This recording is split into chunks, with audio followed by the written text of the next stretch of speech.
अंग्रेज उपनिवेश की स्थापना। अंग्रेजों का भारत आगमन और ईस्ट इंडिया कंपनी की स्थापना का प्रमुख कारण पुर्तगाली व्यापारियों द्वारा भारत में अपनी वस्तुओं को बेचने से होने वाला अत्यधिक लाभ था, जिसने ब्रिटिश व्यापारियों को भारत के साथ व्यापार करने के लिए प्रोत्साहित किया।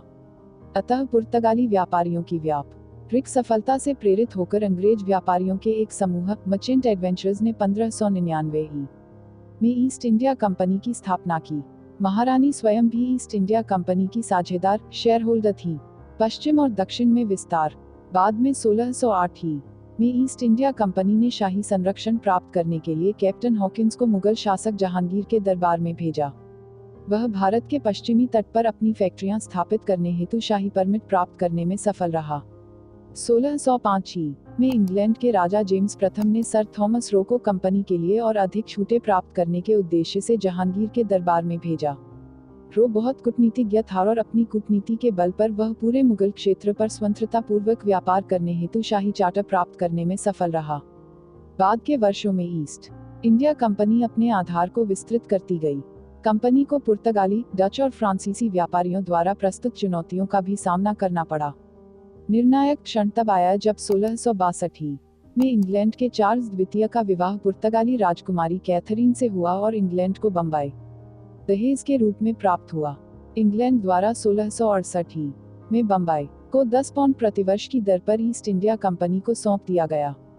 कंपनी ने अपने पश्चिमी तट पर अपना व्यापारिक मुख्यालय सूरत से बम्बई स्थानांतरित कर दिया। 1639 में ईस्ट इंडिया कंपनी ने स्थानीय राजा से मद्रास को पट्टे पर प्राप्त कर लिया और वहां पर अपनी फैक्ट्री की सुरक्षा हेतु फोर्ट सेंट जॉर्ज का निर्माण कराया। बाद में मद्रास कंपनी का दक्षिण भारतीय मुख्यालय बन गया। पूर्व में कंपनी का विस्तार। दक्षिण एवं पश्चिमी भारत में सफलतापूर्वक अपनी फैक्ट्रियां स्थापित करने के बाद कंपनी ने पूर्व की ओर ध्यान केंद्रित किया। कंपनी ने पूर्व में अपना ध्यान मुख्य रूप से मुगल प्रांत बंगाल पर लगाया। बंगाल के गवर्नर सुजाउद्दीन ने 1651 में ईस्ट इंडिया कंपनी को बंगाल में अपनी व्यापारिक गतिविधियां चलने हेतु अनुमति प्रदान कर दी। हुगली में एक फैक्ट्री स्थापित की गई और 1668 में फैक्ट्री स्थापित करने हेतु सुतांती, गोविंदपुर व कोलकाता नाम के 3 गांवों को खरीद लिया गया। बाद में फैक्ट्री की सुरक्षा के लिए उसके चारों ओर फोर्ट विलियम का निर्माण कराया गया। इसी स्थान पर वर्तमान कोलकाता शहर का विकास हुआ। फर्रुखसियर द्वारा जारी शाही फरमान। मुगल शासक फर्रुखसियर ने 1717 में शाही फरमान जारी कर कंपनी को बंगाल में कुछ व्यापारिक विशेषाधिकार प्रदान कर दिए, जिसमें बगैर कर अदा किए बंगाल में ब्रिटिश वस्तुओं के आयात निर्यात की अनुमति भी शामिल थी। इस फरमान द्वारा कंपनी को वस्तुओं की आवाजाही हेतु दस्तक पास जारी करने का अधिकार भी प्रदान कर दिया गया। व्यापार एवं वाणिज्य के क्षेत्र में मजबूती से स्थापित होने के बाद कंपनी ने भारत में सत्ता प्राप्त करने के सपने देखना शुरू कर दिया। भारत में ब्रिटिश सत्ता के उदय में सहायक प्रमुख कारण जिन्होंने ब्रिटिशों को लगभग 200 वर्षों तक भारत पर शासन करने का अवसर प्रदान किया, निम्नलिखित है। 1707 में औरंगजेब की मृत्यु के साथ ही भारत में मुगल साम्राज्य का पतन की ओर अग्रसर होना तथा भारत में मुगलों जैसी किसी केंद्रीय शक्ति का उपस्थित न होना। तत्कालीन भारतीय शासकों में राजनीतिक एकजुटता का अभाव था और वे प्रायः अपनी सुरक्षा हेतु अंग्रेजों की मदद पर निर्भर थे। ऐसे में अंग्रेजों ने उनकी कमजोरी का फायदा उठाया और अपने हित के लिए राज्यों के आंतरिक मामलों में हस्तक्षेप करने लगे। यूरोपीय शक्तियों के बीच संघर्ष। भारत में प्रमुख यूरोपीय शक्तियां पुर्तगाली, डच, अंग्रेज और फ्रांसीसी 4 प्रमुख यूरोपीय शक्तियां थीं जो व्यापारिक संबंधों की स्थापना हेतु भारत आए, लेकिन बाद में उन्होंने यहां अपने उपनिवेश स्थापित किए। इन यूरोपीय शक्तियों के बीच वाणिज्यिक और राजनीतिक प्रभुता हेतु छोटे मोटे संघर्ष होते रहते थे, लेकिन अंत में ब्रिटिश सबसे ताकतवर शक्ति के रूप में उभरे, जिन्होंने अन्य तीनों शक्तियों को पीछे छोड़ लगभग 200 सालों तक भारत पर शासन किया। भारत में सबसे पहले पुर्तगाली आए, जिन्होंने अपनी फैक्ट्रियां और औपनिवेशिक बस्तियां स्थापित की। डचों के साथ उन्हें कड़ी प्रतिस्पर्धा का सामना करना पड़ा, लेकिन डच उनके सामने कमजोर साबित हुए और पुर्तगाली व ब्रिटिशों की प्रतिस्पर्धा के सामने टिक न सकने के कारण डच वापस चले गए।